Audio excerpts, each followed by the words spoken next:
al Señor, y Él se inclinó a mí y oyó mi clamor.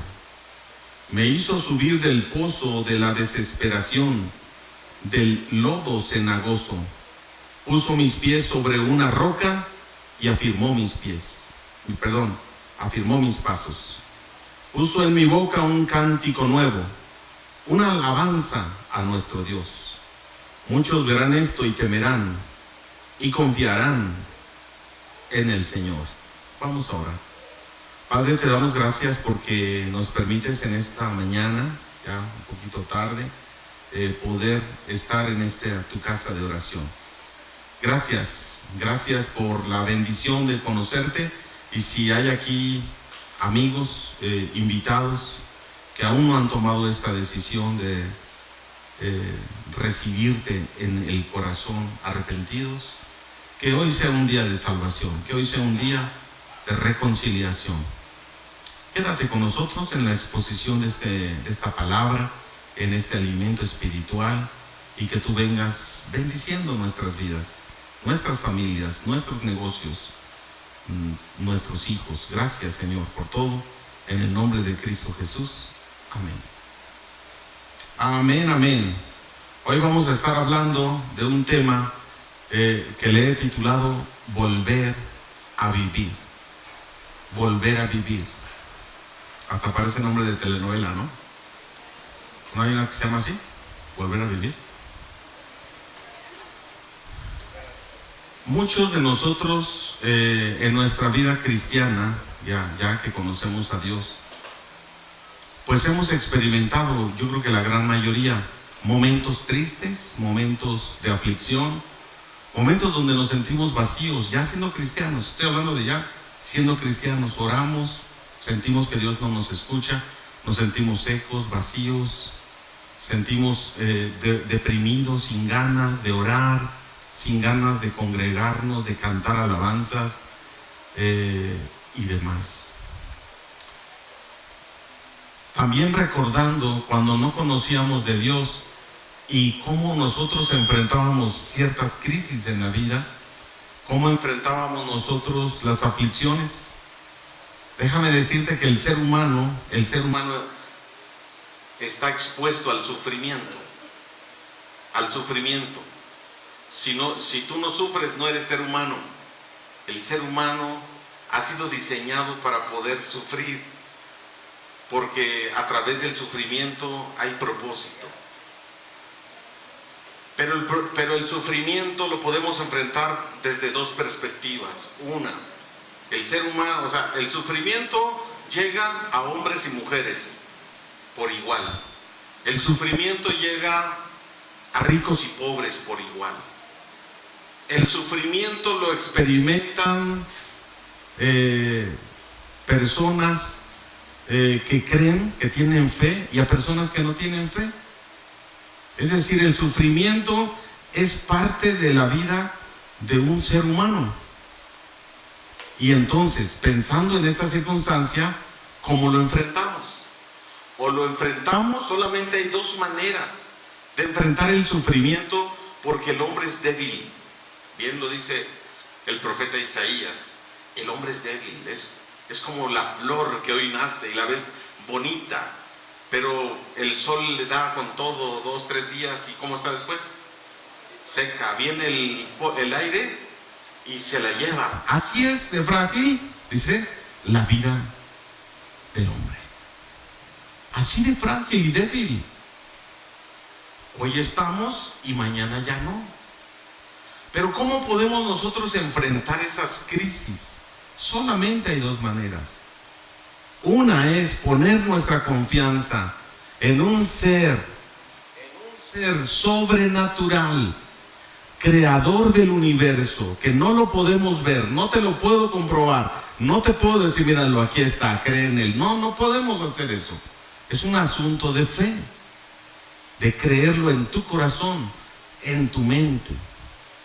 O enfrentarlo con tus propias fuerzas, enfrentarlo con todo lo que tú creas tener para enfrentar las circunstancias difíciles. El ser humano se ha dado cuenta que ni la tecnología, ni el dinero, que ni la medicina, la ciencia, todos los descubrimientos habidos y por haber dan solución a las enfermedades o al asunto de la muerte o algún asunto emocional, que solamente hay algo que pasa y la gente, el ser humano sobrevive, se sobrepone a esas crisis. ¿Qué es? Nosotros los creyentes, ¿a quién se lo atribuimos? A Dios. Cuando el hombre ya no tiene esperanza, cuando el hombre ya no tiene posibilidades, cuando ya hemos hecho todo lo humanamente posible, hasta los científicos y los doctores dicen, ¿está en las manos de quién? De Dios. Ya no se puede hacer más. Ya no se puede hacer más. Hasta dicen, esperar. ¿Vale? Esperar. Hoy vamos a ver un salmo. Volver a vivir. Volver a vivir, porque esos momentos de crisis nos tienen que hacer más fuertes. Esos momentos de dolor y de llanto nos tienen que hacer más fuertes. Por eso es volver a vivir. Porque en medio de las crisis, ya sea que conozcas de Dios o no conozcas de Dios, enfrentamos crisis. Pero volver a vivir es dar un renuevo, avivar el fuego, o poder empezar a decirle, Señor, si es verdad, tú eres real en mi vida. Y a pesar de que yo ande en situaciones de crisis, de tormentas, de situaciones de enfermedad, lo que sea, sé que tú me vas a ayudar a salir adelante. Entonces, necesitamos nosotros volver a vivir en una esperanza. Y volver a vivir en el Salmo 40, vamos a tratar de ver los pasos que hay para que usted y yo podamos volver a vivir y a tener ese encuentro con el Creador, un encuentro que te tiene que inyectar fuerzas para seguir adelante. En primer lugar, volver a vivir es esperar en Dios con paciencia. ¿Qué dice el versículo 1? Pacientemente esperé en Jehová, o en el Señor. Pacientemente esperé en el Señor. Es un salmo de David. No dice exactamente, no dice qué estaba pasando David, cuál es la circunstancia específica. Pero este salmo está aplicado para cualquier problemática que usted esté enfrentando. Y lo primero que dice el rey David está dando un testimonio. Y a mí me gustaría que muchos de nosotros diéramos testimonio de cómo Dios en medio de las crisis nos ha levantado. En medio de esos vacíos de la vida, en medio de esas tristezas, de dolor, de desánimo, cómo Dios nos ha permitido volver a vivir, volver a enfrentar este mundo tan difícil. Es esperar en Dios con paciencia. David decide creer en Dios y poner su confianza en Él, porque esa es una de las dos aspectos. David no cayó en la desesperación. Pacientemente esperé ¿en quién? En Dios. Cuando nosotros estamos en una situación difícil y vamos a remontarnos tal vez a una situación donde no conocíamos de Dios, o la gente que realmente no conoce a Dios, cuando cae en desesperación, ¿a quién acuden? ¿A quién? No. ¿Cuáles son esas puertas falsas que el mundo te ofrece? Brujería, hechicería, adicciones. Porque son puertas que dicen, rápido aquí yo encontré la solución y ahí vas a encontrar. ¿Estás enamorado y mal correspondido? Mira, yo conozco a alguien que te puede hacer un amarre y lo va a dejar bien amarrado. ¿Sí o no? Puertas falsas. Puertas falsas del alcohol. No soluciona el problema, pero se le olvida por un rato. La droga. ¿Qué pasa? ¿Por qué se drogan? Porque en medio de tanta problemática, en medio de tanta situación de tristeza en la vida, la droga hace que eso pase. Y por eso dicen que vuelan, ¿no? Vuelan, se elevan a los problemas, los dejan aquí y ellos se elevan. El asunto de las puertas falsas, el asunto de creer que hay ciertas cosas que van a traerme felicidad. Cuando yo me gane la lotería, cuando yo me case, cuando yo tenga un hijo, voy a ser feliz. Cuando yo termine mi carrera, voy a ser feliz. Cuando yo tenga mi casa propia, voy a ser feliz. Ya dejar esta familia que como me hostiga. Cuando tenga mi propia casa, voy a ser feliz. Y tiene su propia casa y es el más infeliz. Y tiene un trabajo excelente con una ganancia excelente, es el más infeliz o la más infeliz. Porque están tratando de llenar esos vacíos en algo que se agota, en algo que se acaba, en algo que no tiene llenadera, que es su corazón vacío. Corazón vacío no tiene llenadera. Le metas lo que le metas. Pero dice David, yo pacientemente esperé en Dios. ¿Qué significa pacientemente? Que no me apresuré a buscar las puertas que me ofrecían soluciones, pero que me alejaban de Dios. Escúchame bien, me ofrece una solución a mi problema, pero me aleja de Dios. Hay muchas tentaciones al respecto, hay muchas maneras, y cuando no tenemos el discernimiento, y cuando no tenemos la madurez espiritual, ahí vamos, en deudas, tarjetas al tope, y luego ¿cómo las vamos a pagar? Estamos en una situación de desesperación y tratar de buscar la solución en nuestras propias fuerzas. Vea cuando Abraham y Sara buscaron soluciones en sus propias fuerzas. Dios les dijo que les iba a dar un hijo o les iba a dar descendencia, y su descendencia iba a ser innumerable. Pero pasaron 15 años, 20 años y no había nada. Ya estaban los dos viejitos y dijeron, ¿qué hacemos? Vamos a ayudarle a Dios y a buscar soluciones. Muchos de nosotros andamos buscando soluciones, y la solución de ellos fue que Abraham tuviera relaciones con Agar, su sierva, y el hijo iba a ser de Sara, el hijo de la promesa. Y Dios le dijo, no es por ahí. Te dije que tú y Sara iban a tener un hijo, ¿por qué no me has creído? ¿Y cuál fue la consecuencia? Lo que vemos ahora en el Medio Oriente: guerra y guerra, años, siglos en guerra. Ismael contra Isaac. Por querer ayudarle a Dios, las cosas no salen bien. Las cosas no salen bien.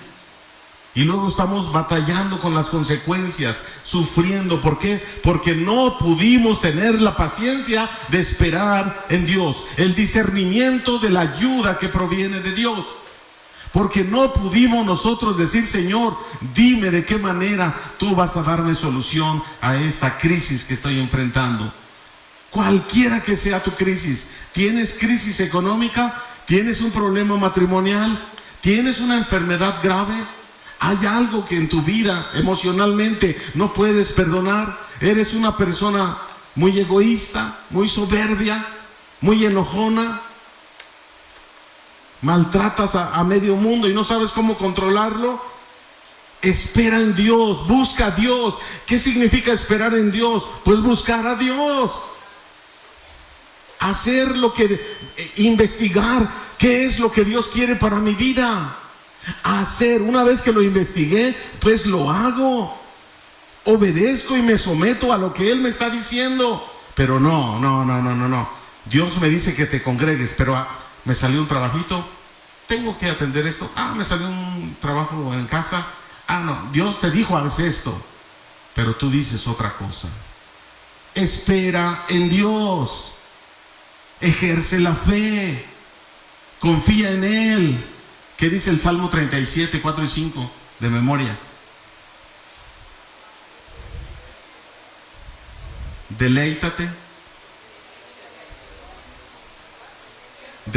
a sí mismo en Jehová, y Él te concederá las peticiones ¿de quién? ¿Del vecino? ¿Pero qué quiere decir deleítate? Disfrútalo. Estás tan ensimismado en tus deudas, en tus enfermedades, que no te das cuenta que lo más maravilloso que te puede suceder ya sucedió y vive en tu corazón. Y lo dejas a un lado para enfocarte en tus problemas, para estar llorando por tus problemas, para estar ansioso por tus problemas, preocupado, nervioso y enfermo, y te olvidaste de deleitarte en Dios. Deleítate a sí mismo en Jehová y Él te concederá las peticiones de tu corazón. Encomienda a Jehová tu camino. ¿Y qué? Y confía en Él. ¿Y qué más? Y Él hará. ¿Crees a esa palabra? Espera en Él. Por eso el rey David dice: alma mía, ¿por qué te abates? ¿Qué más dice? Espera en Dios. ¿Por qué estamos tan abatidos, tan nerviosos, tan preocupados, tan ansiosos, tan deprimidos? Porque no sabemos esperar en Dios, no tenemos una relación correcta con Dios y no sabemos lo que Dios quiere para nuestra vida. Pero el primer paso para tener nosotros, para volver a vivir esa vida abundante, es esperar a Dios, en Dios, con paciencia. Espera con paciencia. Espera en Él. Pacientemente esperé en Dios. Número 2. Volver a vivir es saber que Dios siempre responde. Hijos de Dios, cristianos, debemos de tener una convicción. Ahorita pasamos a orar. Dios responde. Dios siempre responde. No tal vez como tú quieres, no en el momento que tú quieres, pero Dios siempre responde. Tal vez te va a decir un no. Estás pidiendo algo y te va a decir no. Pues vuélveselo a pedir. Tal vez por tu insistencia te lo dé, para que ya no lo molestes, ¿no? Es saber que Dios siempre responde. ¿Qué dice? Dios, pacientemente esperé en Dios. ¿Y Él? ¿Qué dice? Se inclinó a mí y oyó mi clamor. Dios siempre responde. ¿Qué hizo Dios? Porque lo que está haciendo David en este salmo es dando un testimonio de lo que ya sucedió. De lo que ya sucedió. Él se inclinó, tiempo pasado, y oyó, tiempo pasado, mi clamor. Pero fíjate los verbos. ¿Qué hizo Dios? ¿Qué hizo Dios en la versión que tienes? Pacientemente yo esperé en Él, dice. Esperé en Él. Yo no esperé en otras cosas, puse mi confianza. Primeramente está en Dios. ¿Dios usa la medicina? Claro que sí. Dios usa, ¿qué más? A los doctores, la ciencia. Creemos que Dios lo usa, todo eso. Pero es Dios el que tiene la última palabra. Pacientemente esperé en Dios. ¿Y Él qué hizo? Se inclinó. ¿Qué dice esa versión, Magali? Aceptó atender.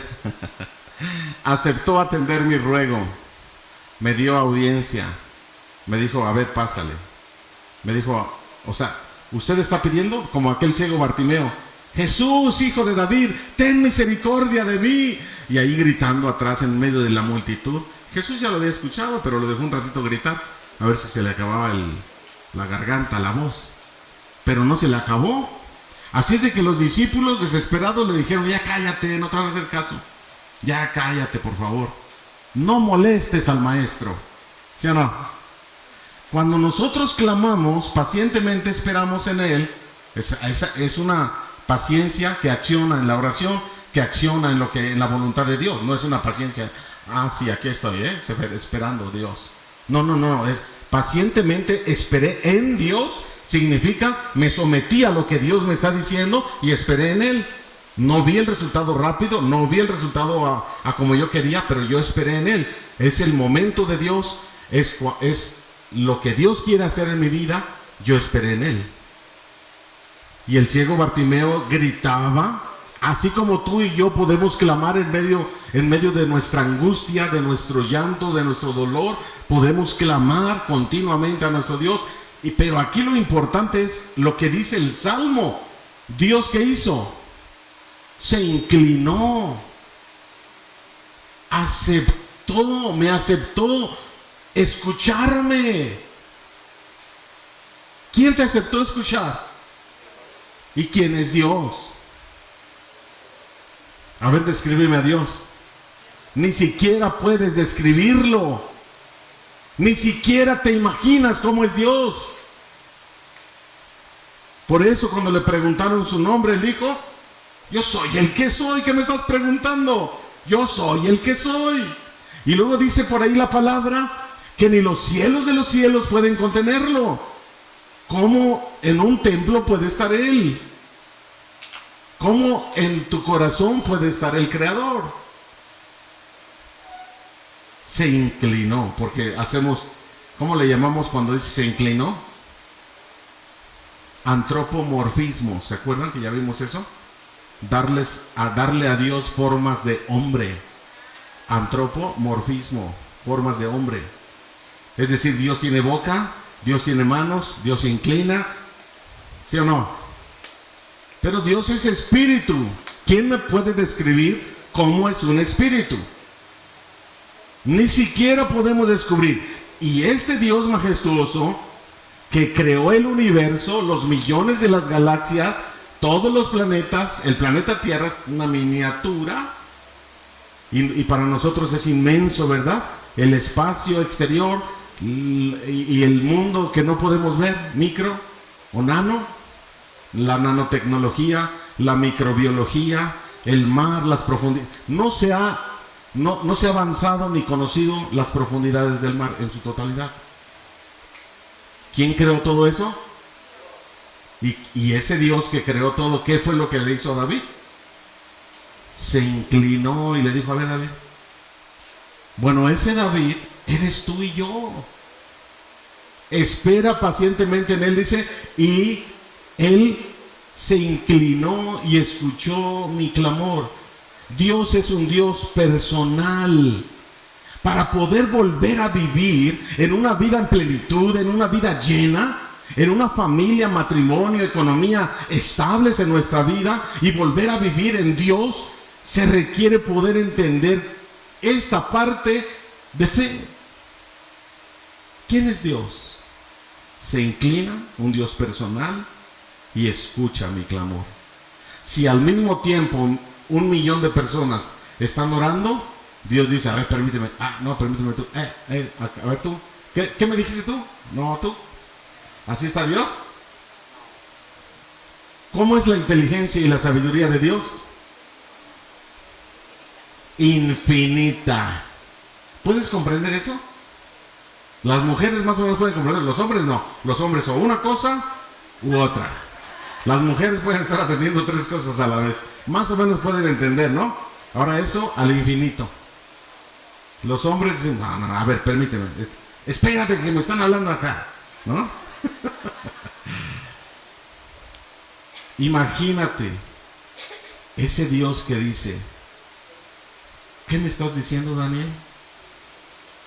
Y te mira a los ojos y se inclina, porque Él es el creador, y se inclina y te dice: a ver, ¿qué? Te atiende.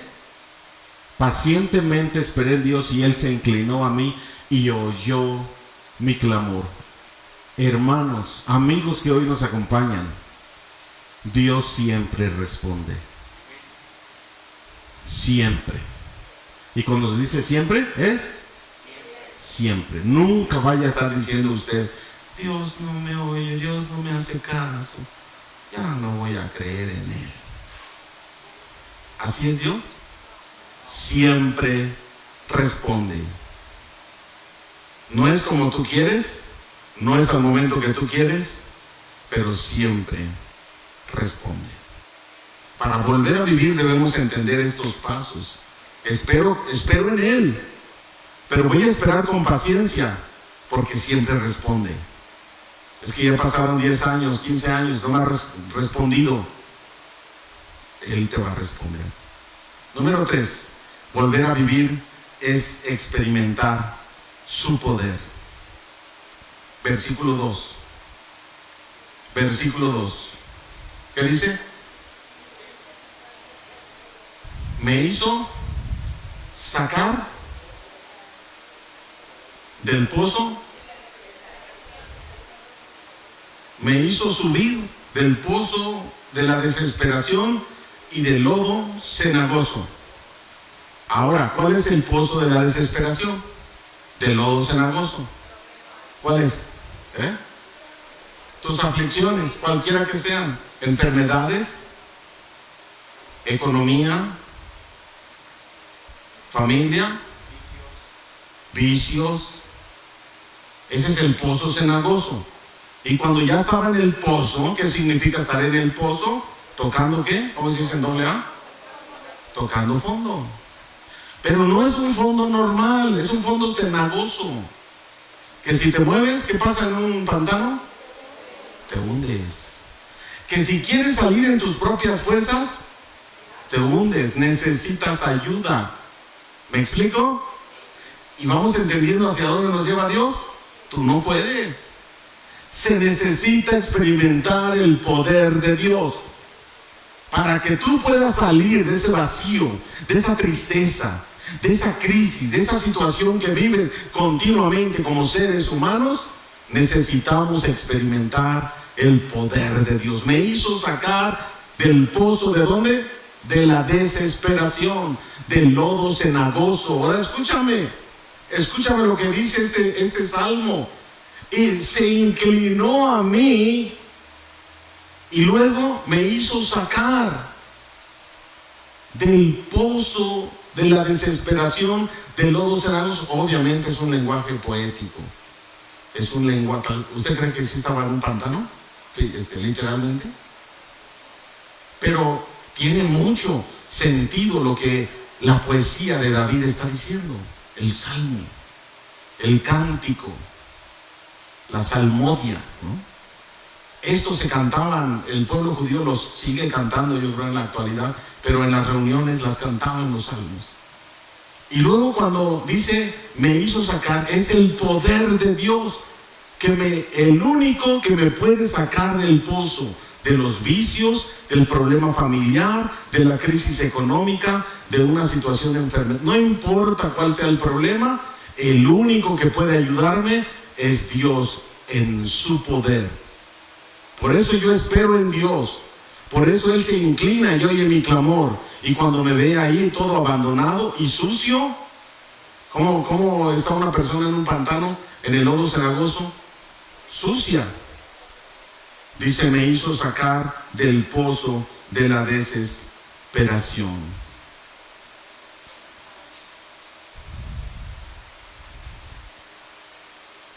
¿Cómo cree usted que Dios le saca del pozo de la desesperación y del lodo cenagoso?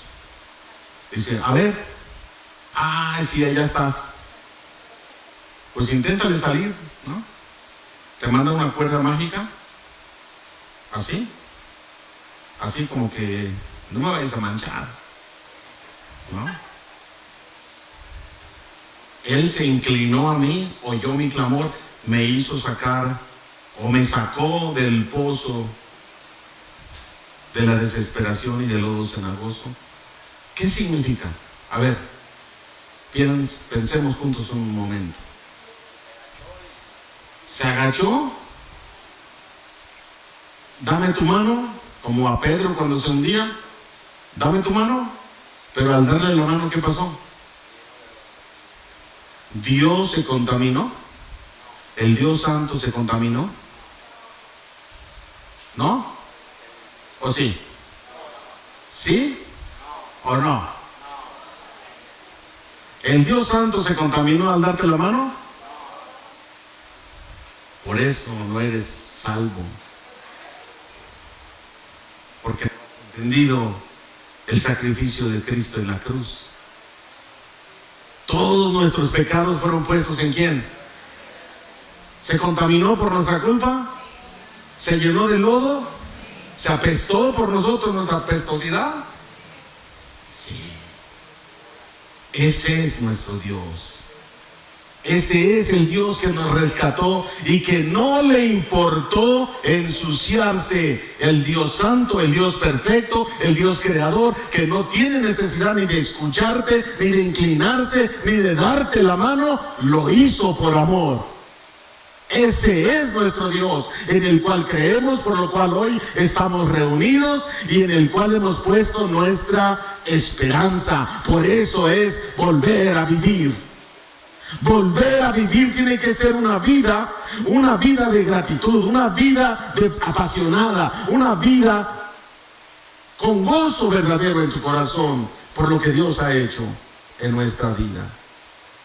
El Dios santo se contaminó, el Dios perfecto. Le pusimos todos nuestros pecados encima para que Él abriera la puerta a través del sacrificio perfecto de Cristo, para que Él abriera una puerta a la vida eterna, para los que no teníamos oportunidad, para los que estábamos sucios, contaminados, que nuestras fuerzas no podíamos salir. Número 4, volver a vivir es una vida transformada. Me hizo sacar del pozo de la desesperación, del lodo cenagoso, y luego puso mis pies, ¿dónde? Sobre una peña, sobre una roca. ¿Quién es la roca? Cristo. Puso mis pies a salvo, me puso a salvo. Me sacó del lodo y me puso en una peña. ¿Qué significa una peña? ¿Se hunde una peña? A salvo. Puso mis pies sobre una roca, sobre la peña. Puso en mi boca un cántico nuevo, alabanza. ¿Cómo se le llama eso? Vida transformada. Vida transformada. No solamente el poder de Dios. Él viene, hace la obra de sacrificio y me rescata. Ahora ¿qué tengo que hacer? Vida transformada. El borracho, deje de ser borracho. Aquel grosero, lépero, agresivo, violento, deje de serlo. ¿O acaso no impactó lo que hizo Dios en usted? Aquella persona adúltera, fornicaria, ¿qué más? Ratero. A ver, ¿qué más? Dígame, ¿qué éramos nosotros? Bueno, lo que eran otros miembros de otras iglesias, porque en la mejor iglesia que existe no sucedía eso, ¿verdad? Rateros, asesinos, drogadictos, alcohólicos, mal hablados, golpeadores, mentirosos. A ver, ya se les acabó. Híjoles. Idólatras, soberbios, vengativos, egoístas, celosos. A ver, descríbame el que está a su lado. Celosos. A ver, ¿qué más? Dígame todo eso, porque eso es lo que éramos. Y si no evaluamos cómo éramos y cómo Dios nos quiere ahora, ¿cómo vamos a saber si realmente la obra de Cristo ha tenido éxito? Vidas transformadas. Puso mis pies sobre la roca, me puso a salvo, me sacó del lodo, me limpió, me está transformando. Puso en mi boca un cántico nuevo, una manera distinta de hablar. Una manera distinta de hablar, de comportarme, de actuar, de pensar. ¿Qué es eso? Alabanza a nuestro Dios. Antes no le alabábamos, pero ahora en esta vida nueva, por eso es volver a vivir. Volver a vivir, necesitamos volver a vivir la experiencia de Cristo en la cruz del Calvario, de que ahí con Él fuimos crucificados, para que todos los días podamos renovar estas fuerzas cristianas en su nombre. Dice un antiguo pensador griego que hay 5 pasos para establecer un estilo de vida. Ahora está hablando de esta vida transformada, para un estilo de vida. En primer lugar, los pensamientos condicionan las acciones. ¿Estamos de acuerdo? ¿Qué es lo que estás pensando? Tu manera de pensar, tus ideas, tu manera en que tú procesas y analizas e interpretas el mundo. De ahí se deriva a una acción. Tú vas a tener acciones en la vida de acuerdo a tus pensamientos, porque si no, pues estás loco, ¿no? O eres bipolar, estás enfermo, o eres esquizofrénico, tienes multitud de personalidades, o tienes un problema ahí grave, pero si tú eres congruente de lo que piensas y lo haces, pues entonces, o no, ¿verdad? Pues somos expertos en decir y pensar cosas y hacer otras. Pero bueno, no debería de ser. Pero dice esta persona que el primer paso para establecer un estilo de vida es que los pensamientos condicionan las acciones. ¿Vale? Ya estamos ahí, no hay problema. Número 2, las acciones determinan tu conducta o tu comportamiento. Cuando ibas en la primaria y secundaria, ¿qué te ponían? ¿Buena conducta o mala conducta? Las acciones continuas que tú haces determinan una conducta. ¿Cómo es tu conducta?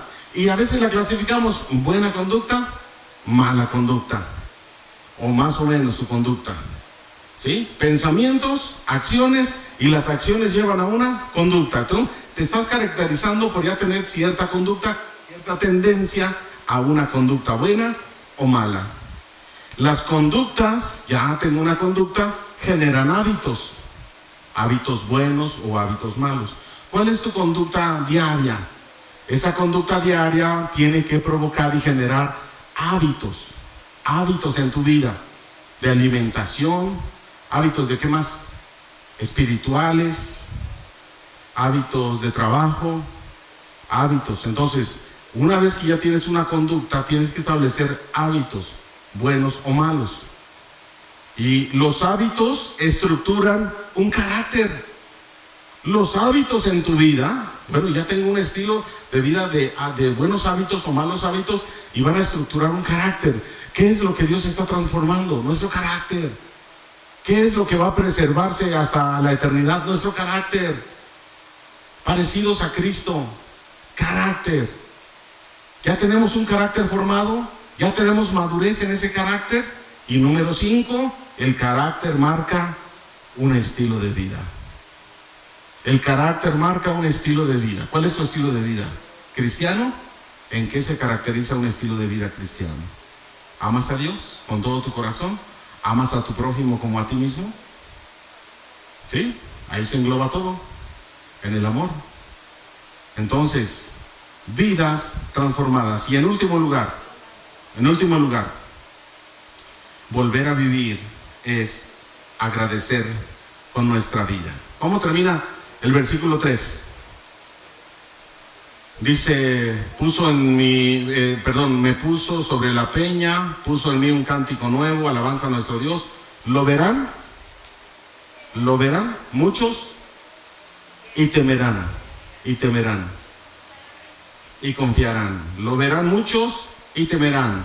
Lo verán muchos y confiarán. ¿Cuál es el propósito por el cual Dios se inclina y nos saca del pozo donde estábamos? ¿Cuál es el propósito? De que otros nos vean. De que otros nos vean y que nosotros le digamos lo que pasó en nuestra vida. Que otra gente te pregunte, oye, tú eras un mal hablado, eras un borrachote, eras un mujeriego, eras esto, aquello. ¿Qué pasó contigo? ¿Qué pasó? Ahora eres peor, ¿no? ¿Qué pasó? Y es la oportunidad para decirle lo que pasó, tu experiencia con Dios. Lo verán muchos y confiarán o temerán o creerán. Creerán y confiarán. Porque cuando las personas alrededor nos observan, tú te darás cuenta que dices que eres cristiano. Ah, ¿tú eres cristiano? Ah, vamos a ver. Y dices una grosería. ¿Qué pasó? ¿No que eras cristiano? ¿Ah? Y voy a la mejor iglesia del mundo. ¿Cuál? Unifam, Coacalco. A ver, pero cuando te ven hacer algo equivocado, cuando te ven hacer algo mal, ¿qué te dicen? ¿Y no qué?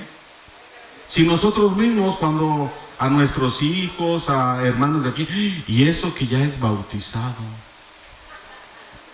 y eso que es bautizado, y eso que va a la iglesia, o cuando los maridos o las maridas se equivocan y andan peleando, y el esposo les dice, ¿para eso vas a la iglesia? ¿Para eso vas a la iglesia? ¿Eso es lo que aprendes allá? Voy a ir a hablar con el pastor, a ver si... ¿Sí o no? ¿Para eso vas? El mundo nos observa. La gente sabe si en una iglesia hay seriedad, si en una familia cristiana de veras han tomado un compromiso con Cristo o no, o si nada más estamos jugando. Tiene que haber cambios, tiene que haber esta transformación. Necesitamos decirle a nuestro Dios: aquí está mi vida. Hoy vuelvo a ti, Señor. En mi vida cristiana he tenido muchos fallos. En mi vida cristiana me he alejado, no sé, no oro, no leo la Biblia, no tengo ganas, pero hoy quiero hacer un compromiso contigo. Hoy quiero hacer un compromiso de volver a ti. Vuelvo a ti arrepentido. Vuelvo a ti con mi corazón quebrantado. Aquí está mi vida. Cierra tus ojos y escucha este canto.